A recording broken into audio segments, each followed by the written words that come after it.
Hello and welcome back to another episode of Thresh Your Take. I'm Tori, I'm Alex.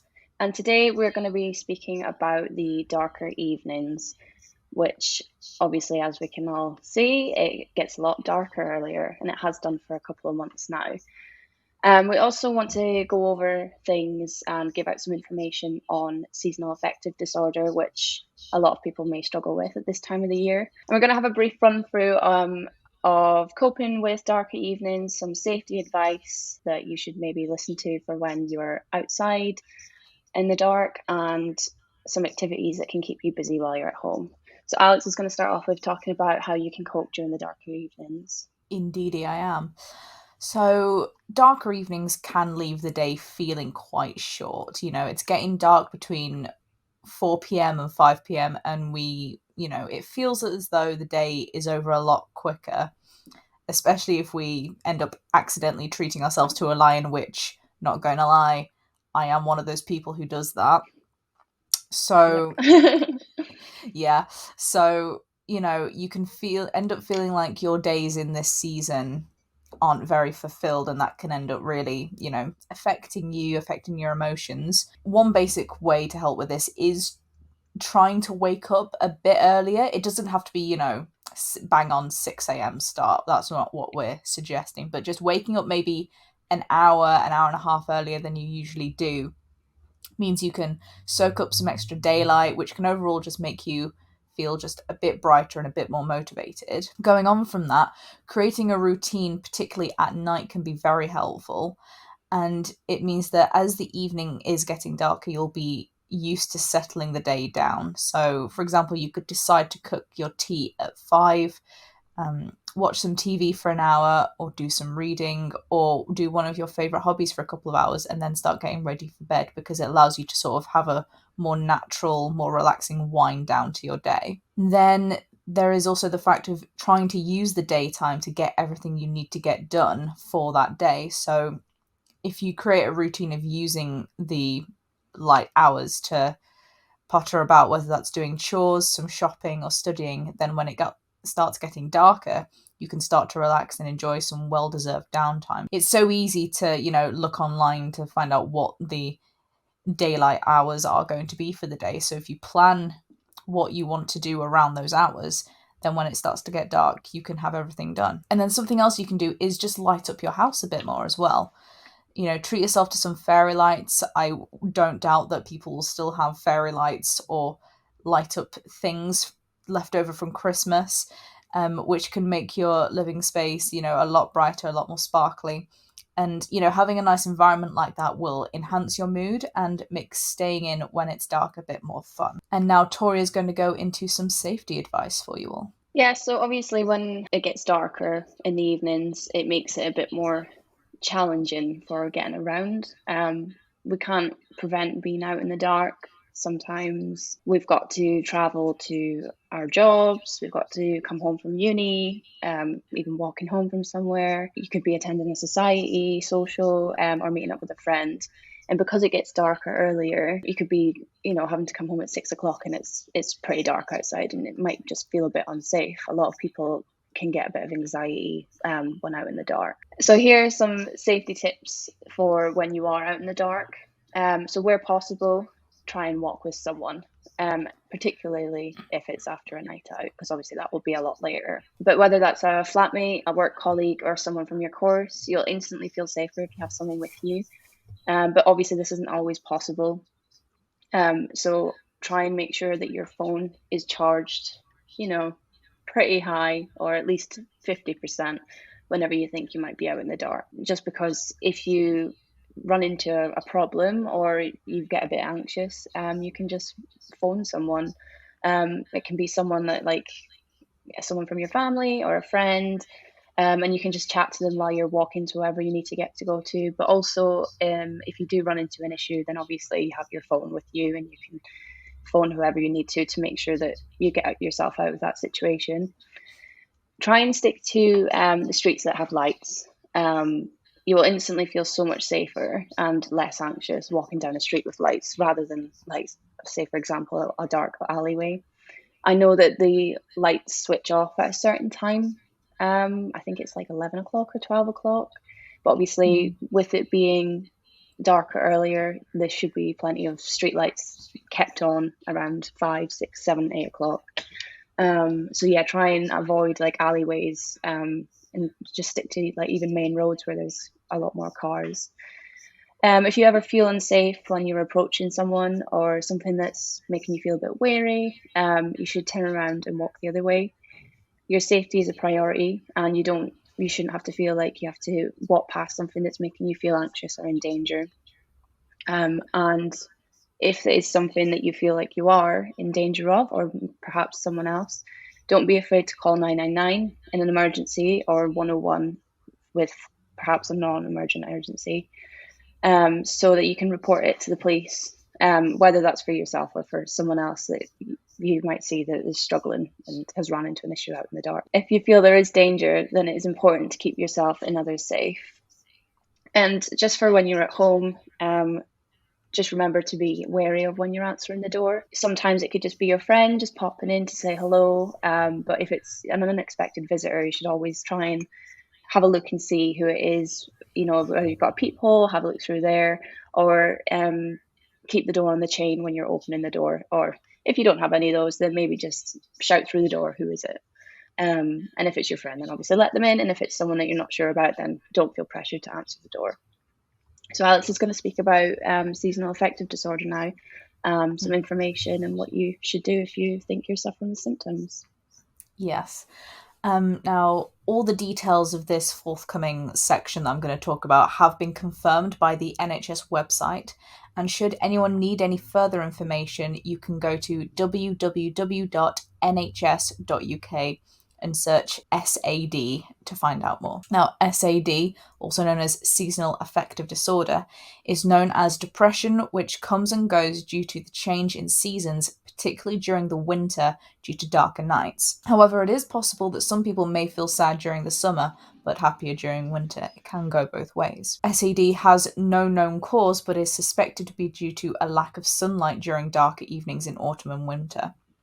Now, some symptoms can include a persistent low mood, loss of interest in everyday activities, feeling irritable, feelings of despair, guilt, and worthlessness, feeling a lack of energy and sleeping during the day, or sleeping longer than usual and struggling to wake up in the mornings.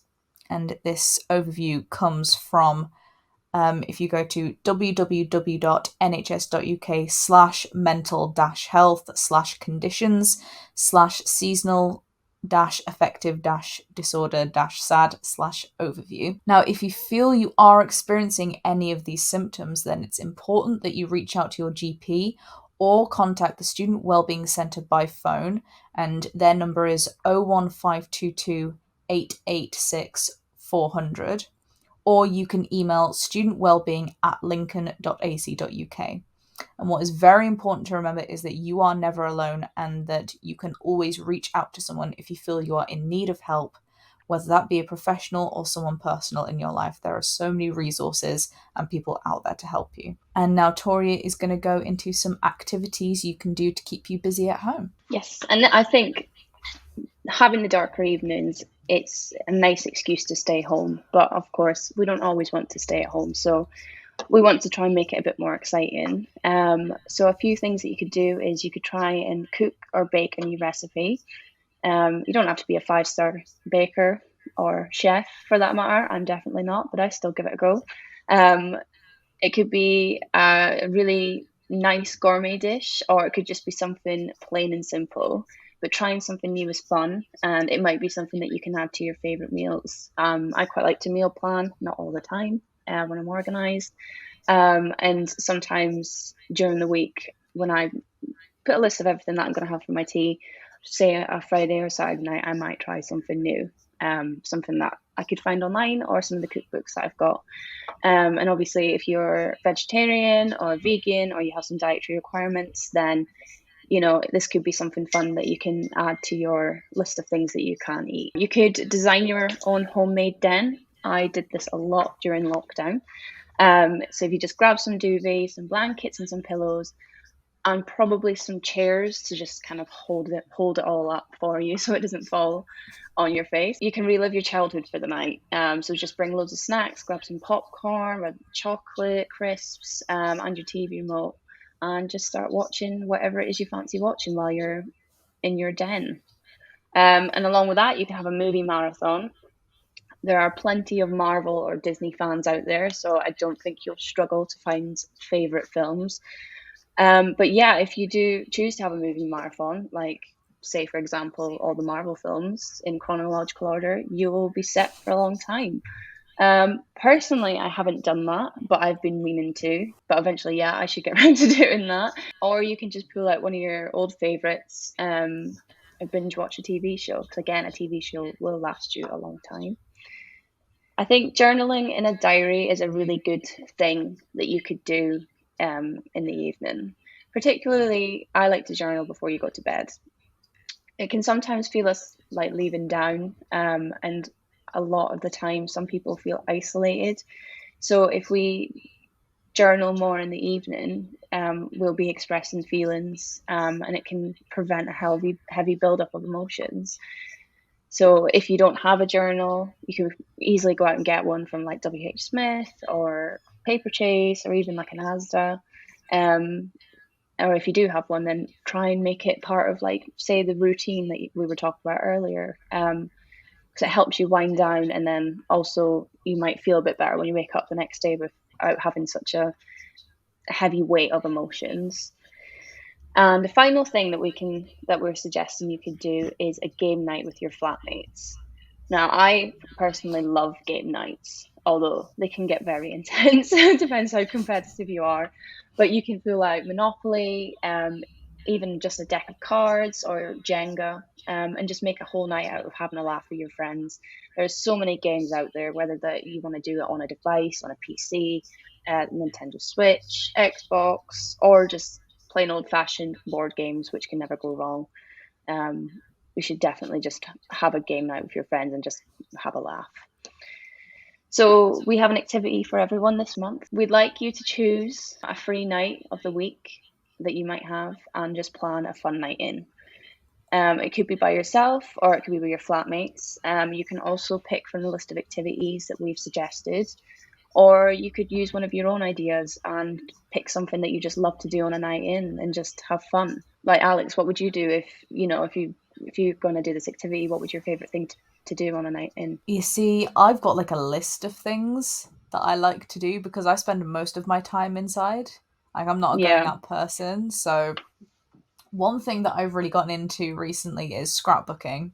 Oh my God, I And love that. I blame both TikTok and the fact that I wrote an article for it for Student Life recently that made me think, you know what, I'm going to really get into it. So I went on Amazon and I bought a fresh notebook. I bought like vintage stickers, packs of vintage paper scrapbooking sets, and then I also bought a set of wax beads and a wax melting station with the brass spoon and like little tea light candles so I can do wax seals, and like I've got a wax seal with the letter A on it.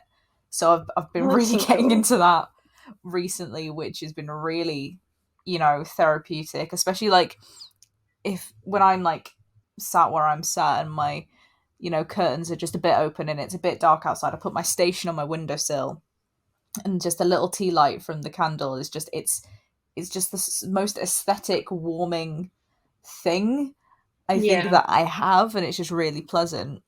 But also, I'm a big fan of movies. I'm a big Marvel fan, big Disney fan. I watch a lot of films. Recently, I rewatched Big Hero 6, and I also watched Free Guy for the first Oh, well, time. that was a really good film. I recommend it highly. It's peak Ryan Reynolds. Yeah, he's Um, brilliant.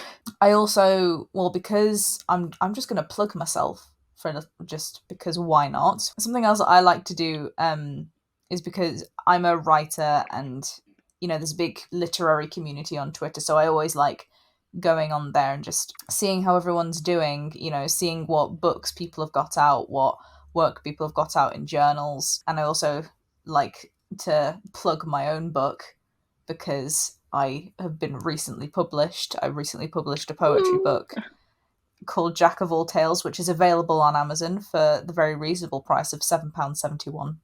So you can buy that if you want. But if you have, but like things like that, like if there's a community on Twitter or on social media or blogs on like Instagram that you like to follow, then just scrolling through their posts can be quite pleasant and quite uplifting. Like, if you follow any book blogs on Instagram, or if you follow any, like nice quote of the day places on Twitter, or just meme places, just like going through the posts of like blogs and people that make you laugh can be like a really nice thing to do, I think. So those are some of the things I enjoy doing on a night in. What about you? I mean, obviously you said you do journal, but what else do you do? If I have an opportunity to stay in on a night, like a night, obviously I work in hospitality, so a lot of the time I am working in the evening. Mm-hmm. I use it as like an advantage to just be creative. Um, I don't know, I get all like giddy and I'm like, oh, I'm gonna plan a night in and like do everything I can that's creative in the short space of 5 hours that I might have. Which isn't always possible because so I like to do painting by numbers. I love to read. Obviously, I'm a writer as well. I love to write. I like to bake, even though I'm not very good at it. So like I'll just sit and like list off all these things I can do, and then say for example I start with like painting by numbers, and then I've run out of time. Like I've been painting for like hours. Mm-hmm. So yeah, I like to use it as an opportunity to be creative because we're all students and some of us have part-time jobs, so it's hard to do your hobbies all the time. But I'm a big believer that our hobbies are what kind of make us happy, and that we should always be making sure that we do them, because obviously it is a good impact on your mental health. But we don't always have time for it. So yeah, if I'm having a night in, I just want to. It's like I'm just having a creative overload. I just want to try and do everything that I can. But Mm-hmm. recently, I've been playing a lot of Sims. I Ooh. played a lot of Sims when it was lockdown, but I don't know. Recently, it's like it's been calling out to me, and I'll lie in bed, and all of a sudden I'm just on my laptop like playing The Sims. And like last night, I was looking at all the expansion packs that you can get. Mm, So I'm gonna get the cats and dogs one, I think. Um, nice. but also, I also just really love like watching my favorite TV shows. Like I do Yeah. like I love movies, but I always have a TV show that I'm watching, whether that's something new or something that I'm rewatching, because I find it really comforting, like especially rewatching one of your favorite programs. And I read this thing Yeah. online that says because you know what's coming, you know what's going to happen. It's meant to like make you feel comforted. Um, Yeah.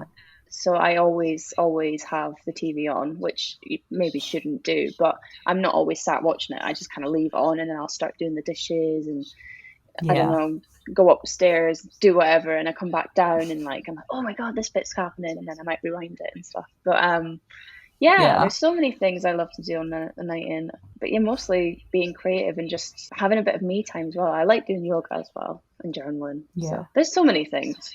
So many Yeah. things. I cut the whole having a TV show on constantly. I'm like that. Yeah. I've got a few on the go. I've got maybe too many on the go because Mhm. on one hand I've got Grey's Anatomy, Same. Oh my god. which I started recently, but Oh my god. I'm into like season 2 now and enjoying it a lot. Just Um wait.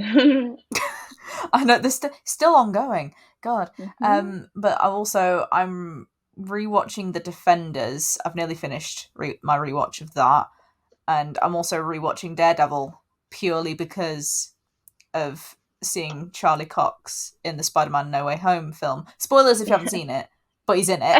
I mean, it's been a while now, so everyone should know. But I am a big fan of Charlie Cox, a big fan of Daredevil. So I'm like, I have to rewatch it, and also because I watched the Hawkeye TV series, I was like, I need Wilson Fisk. I need more Fisk Mm. because That he's was a good just show. iconic. Yeah, Hmm. Hawkeye is amazing. Hmm. What else do I do? Well, I mean, obviously, having the TV shows on a lot. Also, treating yourself to a takeaway right? Oh I am a yeah. person who likes takeaways. I'm not going to lie. I'm not going to hide it. I enjoy them. I enjoy them more than I should. Mhm. But the thing is, as someone who doesn't go out spending their money on drinking, I feel like this is what I spend my free money on. Like Yeah. my like, you know, the money I have that is like what I have after I've done like my normal weekly shop and, you know, spent Yeah. money on the money I have to spend on laundry and things like that. You know, like you should always have the one thing that is the thing that you treat yourself to. And for me, like crafting aside, it is definitely takeaways. Yeah. Like Same. I feel like I'm a connoisseur of the Lincoln takeaway menagerie that we have in this fine city of ours. So, you know, if anyone needs takeaway recommendations, I'm your guy, you know. You should But yeah, you should that's do a little review of each takeaway. yeah, separate podcast. Alex's takeaway reviews in Lincoln. That's what I like to do. Is there anything else that you want to add? I quite like writing stories, but again, that ties in with, you know, the creative things. I like playing with my dog as well. I've got my dog. Yeah. I like game nights as well. I think I already mentioned, but if there's a game night, I'm there because Yeah. there's nothing. I'm not. I don't think I'm a very competitive person until I actually get too involved in the games. Until you're Um, sat with your Monopoly money and you're mhm. waiting for someone to land on Yeah, your station because you yeah, own all four and you want their money. Like yeah, that's what I'm like. Like at the yeah. start, I'm fine. Mhm, You know what's funny? The last time I played Monopoly was last year, and it was all the way back when it was still Rule of Six, mhm. when that thing was going on, and we had it was great because we had I lived with two other people and we had three people around because it was one of my roommate's friends' birthdays, and we were like, we're gonna have people around, we're gonna have food, and we're gonna play drunk Monopoly, and that was the first time I ever drank with the intention of getting tipsy. And it's one of two. I've only been tipsy twice, and that was the first time, and it was wonderful. I must say, if you're comfortable with drinking, fair props to anyone who isn't, and you don't have to drink to have a good time. Just putting that out there. But if you do decide you want to get tipsy during a board game night, I highly recommend it because you're safe in your own home. You're not spending too much money because you've pre-bought the alcohol beforehand. You know what you're drinking. You can stick to it, and you're with friends, and it's just Yeah, really fun and really silly. yeah, Also, getting tipsy and playing Minecraft can be an experience, which I've discovered because I've been getting into yeah. Minecraft again. So yeah. I do a Just Dance on the Switch. Do a lot of Oh my Just god. Dance. Yes. Yeah, Oh, you do need to yeah, have a lot of space for Just Dance, though. I know yeah. in You my in do. my where I live, I do not have space to play Just Dance, which is Yeah, sad. But yeah, yeah. A lot of them is like you can do four people in one dance as well now, so you definitely yeah, need a lot of space. hmm Otherwise, you're going to be smacking into furniture and people, and yeah, could get ugly. yeah. If we're gonna leave anyone with any lasting advice, if you have space for Just Dance, still be careful and don't smack into furniture. Yeah. So You do not want to smash the TV. yeah. On that light and happy note, we are going to conclude this podcast for this month. Thank you to all of you for listening to us, and we really do encourage you to reach out if you are struggling with darker evenings, if you feel you may be suffering with seasonal affective disorder. You know, we've talked about all the places you can reach out to, so please do if you feel like you're struggling. I have been Alex. I've been Tori. And thank you all so much for listening to us. Please follow us on our socials at UOL Student Life for updates on everything and everything that may be relevant to you. And we will see you next time in the next podcast. Goodbye.